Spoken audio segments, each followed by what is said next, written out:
Supreme court கிட்ட ஒரே ஒரு கொஸ்டின் கேட்கணும். டெய்லி வந்துட்டு இத்தனை நாய் ரேப் பண்றாங்களே, அதுக்கெல்லாம் அவங்களோட ஆன்சர் என்ன?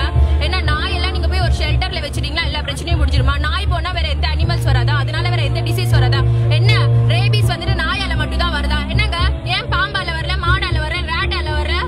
கோவிட் வரும்போது என்ன பண்ணீங்க? அப்ப மட்டும் நாய் வேணும், நாங்க வீட்டுக்குள்ள உட்காந்துப்போம், நாங்க வெளியில போனா எங்களுக்கு கோவிட் வந்துரும், அதனால நாய் வந்துட்டு பாத்துக்கணும் அப்படி சொல்லி பேசுறீங்களே, என்னங்க உங்களுக்கு பிரச்சனை சொல்லிட்டு நீங்க உட்காந்து டெல்லியில சொன்னா என்ன பெரிய இதா?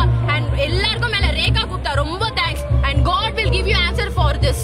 ஏன் ஜெர்மனில ஸ்பெயின்ல எல்லாம் எந்த இடத்துலயுமே டாக்ஸ் இருக்கு, பட் ரேபிஸ் வர மாட்டேங்குது. என்ன நீங்க சுப்ரீம் கோர்ட் இதுக்கு என்ன சொல்றீங்க?